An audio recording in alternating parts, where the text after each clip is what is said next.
tenemos el privilegio de contar con Luis, que finalmente se ha podido incorporar para darnos esta conferencia. Esa es la parte buena. La parte mala es que es telemática, pero confío en que pronto podamos volver a tener reuniones. Bueno, lo de presencial suena un poco teológico, pero es lo que hay. Os prometo que no es un holograma, es Luis que está al otro lado. Así que es presencial. Así que, lo dicho, nos alegramos mucho, Luis, y adelante cuando quieres. Vale, gracias. Bueno, vaya por delante mi enhorabuena por el éxito del proyecto y por la iniciativa y la organización de esta clausura a sus responsables, en particular a Huberto Marrot, alma de todo esto, alma afortunadamente en carne y hueso. También adelanto mis excusas por no asistir personalmente y no haber podido oír como es debido a los ponentes. Desde luego, estoy encantado del encuentro, aunque por mi parte haya de ser a distancia, algo natural en mi caso. Puede que la distancia ya sea un hábito o un vicio profesional contraído en la UNED. Se ha dicho que la teoría de la argumentación cuenta con una larga historia, especialmente brillante, desde mediados del siglo XX. Claro que, según Michael Oakeshott, la única manera de hacer historia es escribirla. Pues bien, en este sentido, por contraste con otras disciplinas convecinas, como la lógica y la retórica, la teoría de la argumentación no tiene historia. No faltan, por cierto, panorámicas generales ni monografías específicas, pero lo que todavía no hay es una relación histórica cabal, comprensiva y explicativa de su desarrollo. Llevo unos años peleando con esta carencia. En 2019 publiqué una especie de globo sonda, la argumentación en la historia. Ahora les voy a dar una idea de la revisión y ampliación que estoy preparando para Trota. Serán unas 500 páginas bajo el título El desarrollo de la argumentación, una historia en 3 tiempos.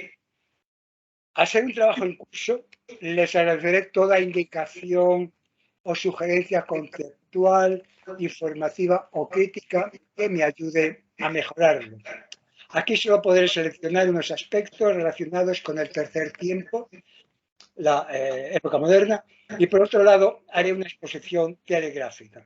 Quienes deseen detalles o aclaraciones pueden escribirme a lvegar.academ@gmail.com. Anticipo que no pretendo hacer la historia de la argumentación. Sería una labor colectiva que excede a mis posibilidades. Se trata más bien de un estudio de la teoría y la práctica de la argumentación occidental, con arreglo a unos supuestos historiográficos y analíticos que voy a declarar. El primero de los historiográficos es la consideración de las dimensiones práctica y teórica, externa e interna. Es decir, atención a las prácticas, no solo a las elaboraciones reflexivas y teóricas, y por otro lado, aspectos de historia sociocultural versus lo que tradicionalmente se llamaba historia de las ideas. El segundo supuesto historiográfico es un planteamiento no tanto nominalista como, si me permiten la expresión, tectónico. Es decir, más pendiente de entornos, estratos y movimientos evolutivos que de individuos, aunque algunos sean fundamentales. Por ejemplo, Protágoras y Aristóteles en la época antigua, Abelardo en la medieval o los tres del canon moderno, Perelman, Turing, Hamblin. El tercer supuesto historiográfico es que atiende un desarrollo no lineal y discontinuo, marcado por 3 momentos o 3 tiempos constituyentes. El fundacional, que cubriría los siglos V y IV en la antigua Grecia, su ejercicio como cultura y profesión en la Edad Media, que cubriría los siglos XII-XIV, y la eclosión moderna en la segunda mitad del siglo XX. La discontinuidad entre estos 3 tiempos no solo es cronológica, sino metodológica, pues cada tiempo pide un abordaje y un estilo narrativo propios. Estos serían supuestos historiográficos y supuestos analíticos serían dos distinciones. La primera es una distinción de planos, el plano de arguir y el plano de argumentar y teorizar sobre la argumentación. Entiendo que arguir es una actividad psicosocial básica, similar al ejercicio del habla, más relevante desde otros puntos de vista, el fisiológico, el antropológico, por ejemplo, que desde un punto de vista histórico. La práctica de argumentar es, en cambio, un arte o una técnica específica, no natural, sino aprendida, y que responde a unos propósitos y a unas normas determinadas, sean tácitas o expresas. Bien, un servicio de esta distinción creo que es facilitar una respuesta a la cuestión de la universalidad. La práctica de la argumentación es tan universal como la facultad o el uso de la razón entre los seres humanos. Me inclino por el reconocimiento de variedades culturales y variaciones históricas de argumentar dentro de la competencia común o natural, lingüística y simbólica de arguir. Una cuestión derivada que me limito a sugerir. ¿Hay universales discursivos? Por ejemplo, los patrones o modelos de argumentación occidentales, el silogismo, el modelo Turing, ¿son universales o locales? Hay un número reciente de Argumentation del 21, el 35.1, que está dedicado precisamente a la argumentación a través de lenguajes y culturas donde se patean algunos aspectos de esta cuestión. El segundo supuesto analítico es una distinción de niveles dentro del plano de argumentar. El nivel 1 sería el discurso sustantivo, serían prácticas discursivas de primer orden. Por ejemplo, el argumento de Alquitas de Tarento frente o versus el cosmos limitado. Dice Alquitas, puesto en el presunto límite, ¿puedo extender el brazo o no puedo? Si puedo, traspaso el límite.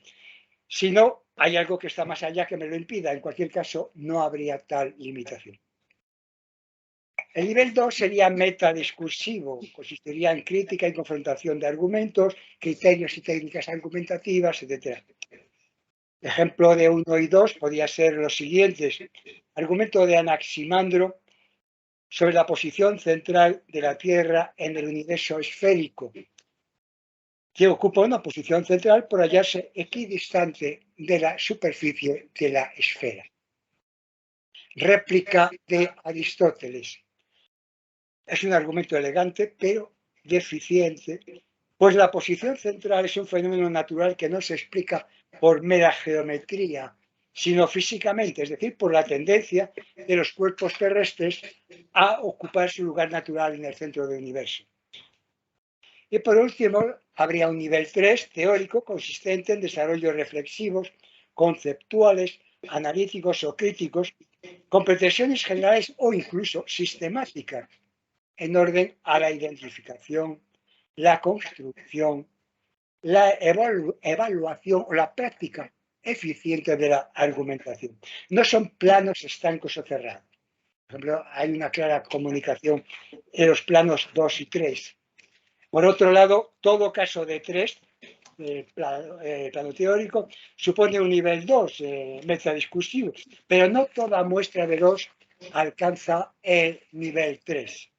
Tampoco se trata de un orden secuencial o escalonado, aunque no tengo constancia histórica de un salto del plano 1 del nivel 1 al nivel 3. ¿No?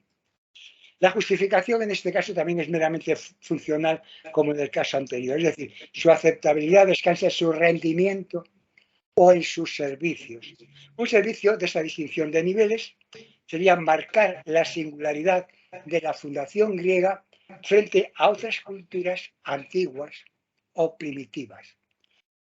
Por ejemplo, en el nivel 1 se situaría la cultura lozi en Centroáfrica.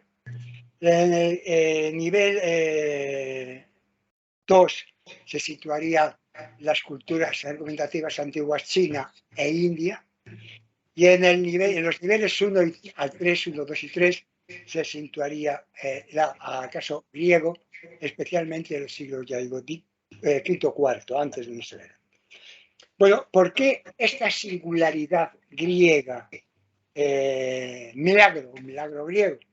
Bueno, yo creo que hay factores codeterminantes que muestran la complejidad etológica, social, institucional y, de paso, la consideración de las dimensiones externa e interna. Factores más de externos al discurso serían factores etológicos, es decir, la geografía continental e insular y las ciudades-estado, la autosuficiencia de las ciudades-estado. También externo al discurso sería el nivel económico y político, es decir, el Mediterráneo como un mar doméstico y la colonización a través del Mediterráneo.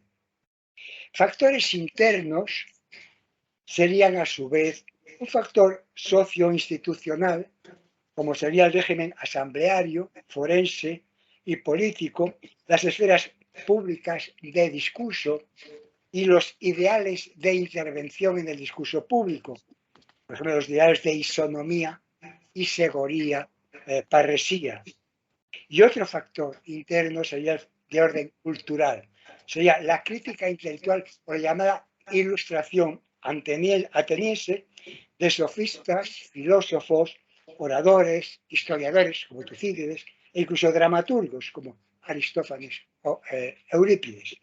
Bien, los considero elementos de una comprensión retroductiva, no elementos de explicación predictiva. No funcionarían en sentido predictivo, como se puede ver en otros casos, caso de Florencia, caso, digamos, de discurso público inglés del siglo XVIII, etcétera, etcétera. Por otra parte, no dejan de ser factores genéricos. Hay determinados casos, por ejemplo, la formación de la idea de demostración concluyente, que pide además factores específicos.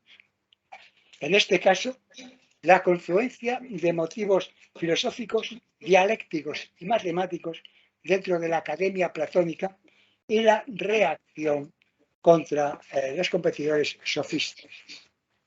Bien, marcados estos puntos relativos a los supuestos, con algún ejemplo, voy a pasar ya al caso de la teoría moderna de la argumentación.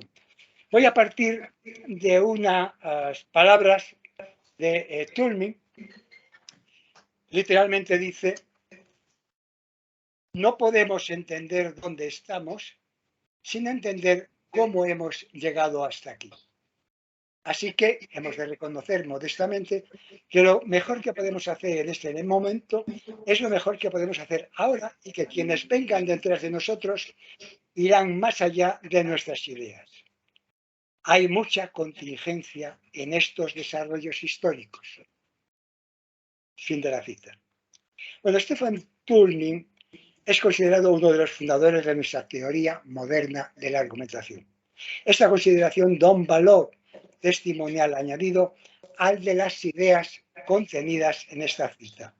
Hay tres ideas de interés. La primera es la contribución de nuestra memoria histórica, es decir, el conocimiento de los caminos seguidos, al reconocimiento del lugar donde nos encontramos.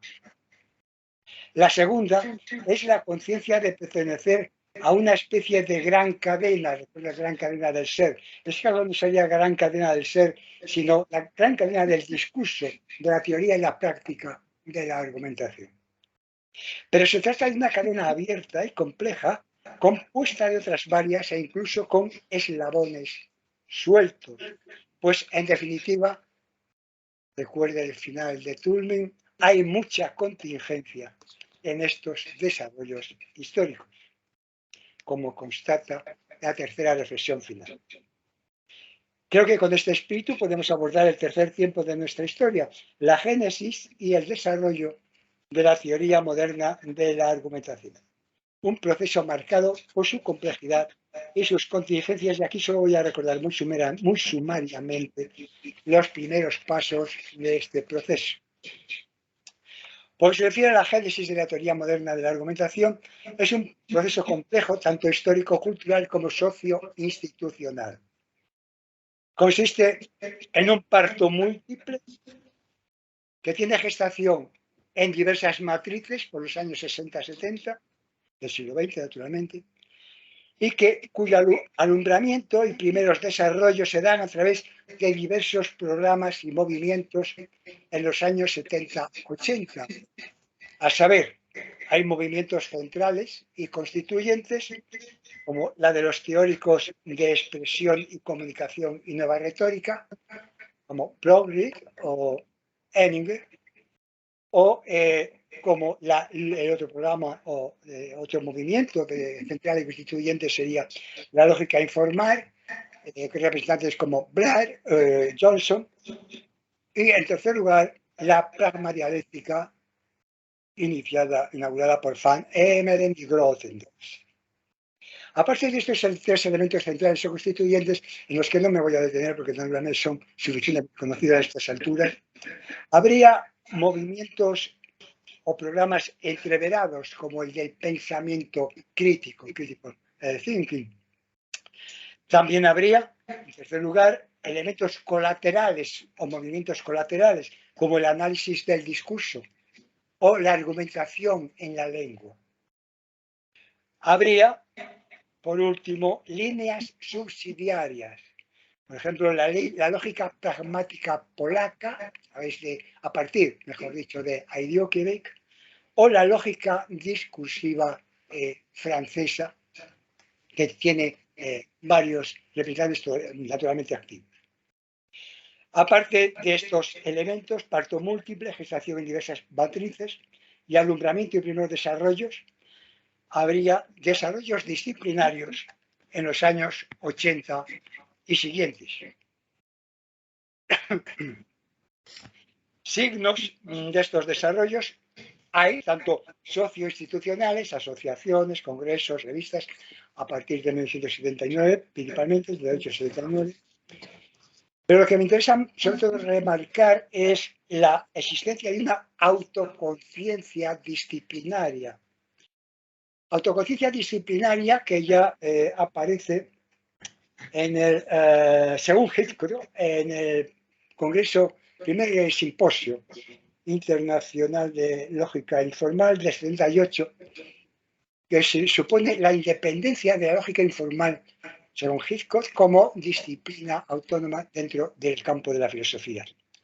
Bien, yo más bien lo marcaría esta autoconciencia en la existencia de un canon historiográfico, un canon de autoconocimiento, autocomprensión, autoconciencia, marcada por los tres del canon. Los tres del canon son Perelman, Joybrecht, Tietze-K, con el objeto de la argumentación, la nueva retórica, del 58, Stefan Tulming, también del 58, The Use of Argument, y Charles Hamblin, del 70, Fares. Aparte de los tres del canon, estarían las tres del canon. Las tres del canon son las perspectivas lógica, dialéctica y retórica, centradas respectivamente en el argumento como producto, la argumentación como proceso regulado de debate y la argumentación como interacción personal entre un agente discursivo y un auditorio. Bien, todos estos naturalmente son nociones sumamente familiares para quien haya simplemente iniciado un primer curso de teoría de la argumentación. Pero hay otro aspecto que me interesa destacar, que es la existencia de matrices autóctonas, que es un factor sustancial normalmente desatendido en las crónicas acerca de la gestación y nacimiento de la teoría de la argumentación. Estas matrices autóctonas están marcadas por idearios y tradiciones. Los idearios son la ilustración cívica y programas de reforma educativa, con proyección sobre el discurso público y la participación ciudadana. John Dewey podría ser un representante claro. Y la ilustración humanista europea, Perelman-Tulming, por ejemplo, versus los absolutismos doctrinarios y autoritarismos sociopolíticos que tienen su recepción inicial en departamentos de expresión y comunicación y de retórica. Estoy traduciendo speech communication, por expresión y comunicación, porque speech es un término que tradicionalmente en los manuales de estadounidenses, sus americanos, desde finales del 19, principios del 20, speech está cubriendo desde la fonética y la fonología, la articulación verbal, la oratoria, la elocución, etcétera, hasta los discursos escritos. Las coyunturas escolares también influían en este aspecto. Serían las discusiones de campus de los años 60. Un testigo de excepción es Howard Cahen, que cuenta cómo sus alumnos en un curso de lógica, a finales de los 60, le preguntan que si hay algún tipo de lógica que tenga que ver con los discursos presidenciales sobre la guerra de Vietnam. Cahen dice que naturalmente él no conoce ninguna lógica al respecto. Se queda pensando y entonces advierte que la teoría de la cuantificación estándar, etcétera, no serviría para el asunto. Esto sería uno de los motivos que daría lugar para un giro en los nuevos manuales a partir del pensamiento crítico en los nuevos manuales que inauguran el propio Cahen, entre otros, ¿no? Bueno, he hablado del ideario de la Ilustración y tanto la Ilustración cívica como la Ilustración humanista y tiene su importancia. Tomo Ilustración en el sentido de la respuesta de Kant de 1784 a la pregunta ¿qué es la Ilustración? Según Kant, se cifra en la divisa sapere aude, ten el valor de servirte de tu propio entendimiento. He aquí el lema de la Ilustración. Fin de la cita. Supone al menos la idea de una razón en construcción, sin garantías externas, fundada en su capacidad de autocrítica y de legitimación, así como, vuelvo a citar, la libertad de hacer siempre y en todo lugar uso público de la propia razón. Fin de la cita. Como cabe esperar de la existencia de los dos idearios mencionados, hay dos manifestaciones de este tipo relevantes en el presente contexto, a los que ya he aludido. La Ilustración cívica USA americana, enraizada en ideas educativas y en prácticas de debate escolar de larga data, y la Ilustración humanista europea. La Ilustración cívica se mueve en dos tradiciones, una es más bien ideológica y programática y la otra, además, se plasma en ciertas prácticas escolares. La primera discurre a partir de la Progressive Education avanzada por John Dewey. Se centra en la formación de un pensamiento reflexivo que consiste, según Dewey, 1910, en el examen, cito, activo, persistente y cuidadoso de toda creencia o presunta forma de conocimiento a la luz de los fundamentos que la sostienen y de las conclusiones a las que tienden. El programa busca desarrollar las derivaciones y proyecciones educativas de los supuestos científicos psicológicos y de pedagogía experimental y aspira a la reconstrucción social y política de la ciudadanía por medio de la educación. Así llegará a propiciar la formación temprana de una primicia de lo que será el critical thinking, el pensamiento crítico. Es decir, a través de pioneros como Gleiser, Ravelin, etcétera. Son propósitos compartidos por la tradición pareja de las prácticas escolares impulsadas por el Teachers College de la Universidad de Columbia, si bien en este caso aún es mayor la proyección hacia la educación cívica y son más claras sus implicaciones sociales y políticas. Como ponen de relieve Robert Cox y Charles Willard, al pasar revista en 1982 a los manuales de argumentación de los años 30-60 en medios escolares de comunicación y retórica, su orientación guardaba correspondencia con los ideales cívicos de la democracia liberal. Su descripción del argumento, cito, parecía idealmente adaptada a los supuestos de la democracia liberal. La argumentación era un método práctico, técnico, disponible para los participantes en el mercado de las controversias políticas, sociales y judiciales. Además de esta ilustración cívica, habría una ilustración humanista, europea más bien. Puede considerarse una reacción ilustrada frente a la violencia física y discursiva que rodea la Segunda Guerra Mundial, así como sus precuelas y secuelas de prácticas políticas totalitarias de la vida social y manipuladoras del discurso público. Se aprecian diversas muestras que cubren el espectro ideológico político, desde la derecha conservadora hasta la izquierda progresista. Pongamos por caso desde Karl Popper o Raymond Aron hasta Theodor Adorno o Isaac Deutscher, pasando por la inclasificable Hannah Arendt.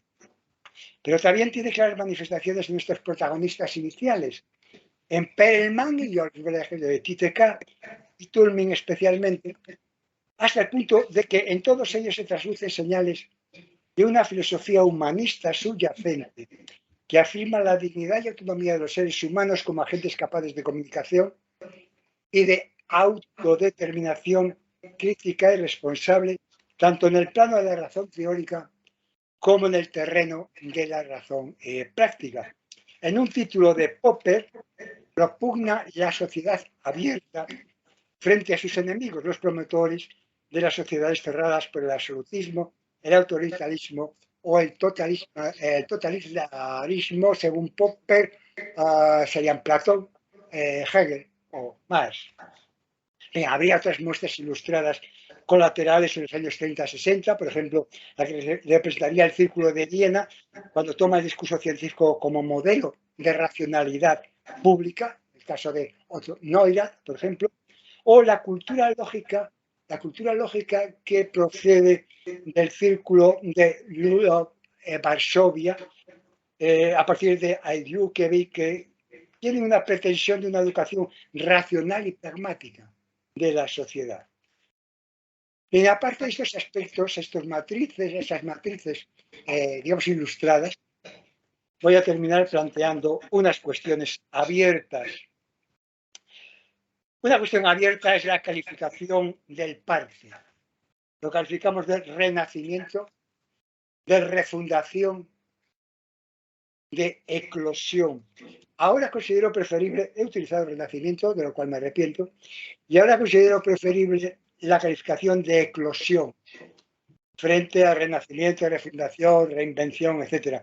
Eclosión, recuerdo, según el diccionario, la aparición inesperada y autónoma de un movimiento cultural o de un fenómeno histórico. Y entiende la ventaja, la metáfora de la eclosión, de marcar la singularidad y autonomía del acontecimiento frente a los sesgos que pueden enmascarar las renacimiento, refundación, etcétera, etcétera. Pero bueno, es una discusión que vamos a dejar para después. El segundo punto interesante, el segundo problema abierto, es la significación de la gestación y el desarrollo moderno de la teoría de la argumentación. Voy a terminar aludiendo a dos cuestiones planteadas recientemente en este aspecto. La primera se ha abierto cuando se ha querido interpretar la aparición de la teoría de la argumentación como una revolución que representa un cambio de paradigma de nuestra concepción de la racionalidad. La segunda tiene que ver con una presunta edad de la sinrazón. Veamos la primera. Según Jales Ribeiro, la teoría de la argumentación ha sustituido a la lógica como paradigma de la racionalidad humana. En ese sentido, marca una revolución, es decir, una revolución científica en sentido kuhniano. Se ha hablado de revoluciones kuhnianas en lógica con mala fortuna realmente, pero en este caso sería en teoría de la argumentación. Cito a Jales: la concepción de la teoría de la argumentación como un campo interdisciplinario es en sí mismo el mayor paso avanzado por esta teoría en el último cuarto del siglo XX. Si se está de acuerdo en que la argumentación es actualmente el nuevo paradigma de la razón humana, podríamos decir que tal paso ha sido quizás una de las revoluciones más importantes en la historia del pensamiento occidental en su conjunto. Termina la cita. Bueno, siento aguar la fiesta. Recordemos la triste suerte de ilusiones similares de la lógica o de la metodología formal matemática al pretender gobernar o modelar el conocimiento o la racionalidad en los años 50-60. Así parece cumplirse una vez más la sentencia de Santayana: quien olvida su pasado está condenado a repetirlo. Mi deseo final, en este caso, es que las recidivas de este género no nos pillen desprevenidos.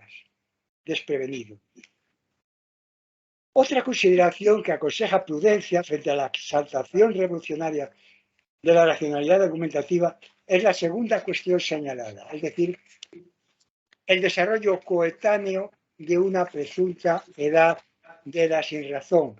He rastreado las alusiones a esta edad, Age of Reason, y la primera hemos encontrado es del 42, 1942, y la más reciente es de 2021, de 2021, un número de Journal of Argumentation in Context, acá algún artículo de Crave y Jan-Albert van Laar, ser razonable, cómo ser optimista en la edad de la sinrazón.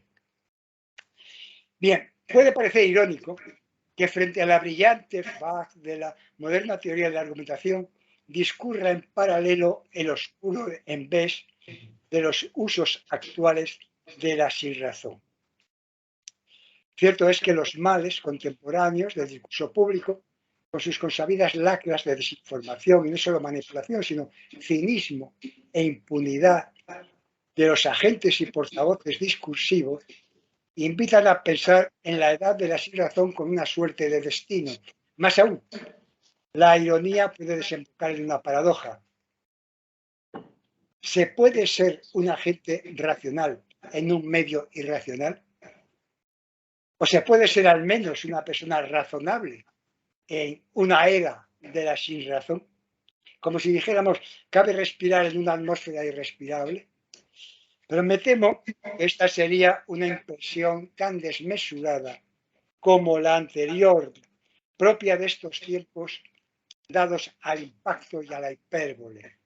Su error no resiste en la eventual y relativa complicación de razones y sin razones ante determinados casos y en situaciones concretas, sino por el contrario, es su tratamiento de la racionalidad y la irracionalidad discursivas en términos polarizados y absolutos. En consecuencia, sugiero caer en la cuenta de una contribución alentadora de la teoría moderna de la argumentación. La vindicación de un mundo no ya de la razón o de la sinrazón, sino de las razones. Un mundo que será tanto mejor cuanto más plurales y diversas sean las razones en juego, amén de ser más públicas, y cuanto más fluidas sean sus relaciones, por ejemplo, siguiendo estrategias y modelos de deliberación colectiva. Aclaro que por razón pública entiendo lo accesible, inteligible y aceptable y compatible por cualquier persona en uso de razón. Sería lo opuesto a razón sectaria o propia de un grupo, una especialidad profesional o una comunidad cerrada, religiosa, política, ideológica. Bien, este mundo de razones no es un mundo dado, sino una tarea pendiente de nuestras prácticas, nuestras responsabilidades y nuestros compromisos. Se puede partir aquí de una idea de racionalidad argumentativa inspirada en Gray y alternativa frente a las racionalidades convencionales. Por ejemplo, la instrumental, consistente en adoptar la forma óptima de obrar con respecto a los propios objetivos, o la metodológica, consistente en adecuarse a los estándares lógicos o metódicos de procedimiento. Esta idea de racionalidad argumentativa conduce a postular no solo agentes con la dotación discursiva e intencional apropiada, sino un medio propicio para su ejercicio y reconocimiento, un mundo razonable. Un mundo poblado por razones cuya construcción es posible por diversas vías y modelos, en particular por la deliberación pública, y a la que también puede contribuir nuestra sabiduría histórica. Ella nos invita a soslayar amenazas de polaridades absolutas o maximalistas como racionalidad versus irracionalidad para prestar atención a la interacción dinámica global gradual de los elementos de uno y otro signo en situaciones concretas, como las que hoy padecemos. Una situación cuyos males discursivos hacen tanto más saludable y valioso el ejercicio de la razonabilidad. Ustedes prefieren términos más concretos de lo razonable. En ese sentido, creo que la génesis de la teoría moderna de la argumentación, que ahora apenas hemos entrevisto, nos anima a invocar de nuevo el lema de la Ilustración según Kant. Recordemos, sapere aude, tenga el valor de servirse de tu propio entendimiento, es decir, atrévete a pensar, para trasladarlo desde este ámbito del discurso privado al discurso público, incorporarlo en los términos arguere aude, atrévete a argumentar. Valga, en fin, como lema de la nueva Ilustración que necesitamos y que bien nos pueden brindar el estudio y la práctica de la argumentación. O eso espero. Gracias por su atención. Gracias. Muchas gracias, Luis, por la charla. Voy a soñar con el tiempo y su escasez, pero en todo caso tenemos un par de minutos para preguntas. Si alguien desea hacer una pregunta, está en la sala, los que lo siguen telemáticamente, convendría que se aproximara a un ordenador para que se le oiga, ¿sí? Pues, Paula, acércate quizá. No, ahí no hay...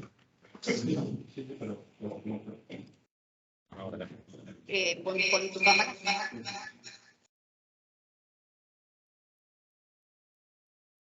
Hola, mi pregunta es la siguiente. Desde luego el párrafo de Enrique Schales era maravillosamente, me recordaba aquello de Zapatero y la constelación. Es una exageración obvia, pero ¿defenderías una tesis un poquito menos exagerada diciendo que la teoría de la argumentación puede ayudar a reconducir un montón de cuestiones que se han dado en los últimos años, vamos, en los últimos decenas de años, no en los últimos años, en filosofía del lenguaje, de la ciencia, muchas áreas de la filosofía que pueden recibir, digamos, un impulso nuevo con las ideas que provienen de la teoría de la argumentación?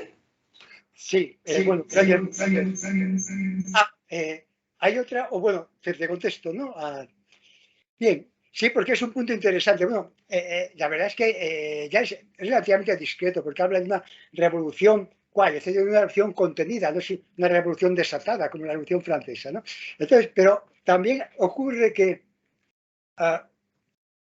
lo que también es cierto es que la teoría de la moderna de la argumentación no ha ocurrido en vano y ya se han notado sus efectos. Y sus efectos son saludables en ese sentido. Tanto en sentido, además, cívico, como en sentido, digamos, intelectual, cultural, etcétera, etcétera. Lo que sí ocurriría es que creo que sería preferible que la difusión que ha habido propedéutica del pensamiento crítico, el pensamiento crítico ya se convirtió en la asignatura inicial de los estudios, digamos, generales en 1980 por un decreto del Estado de California. Sería interesante que eso se complementara con la teoría de la argumentación, porque el pensamiento crítico no basta. El pensamiento crítico es saludable individual y psicológicamente, pero no es saludable social y cívicamente como sería la teoría de la argumentación. Entonces, sí, y sería deseable. Ok, de acuerdo.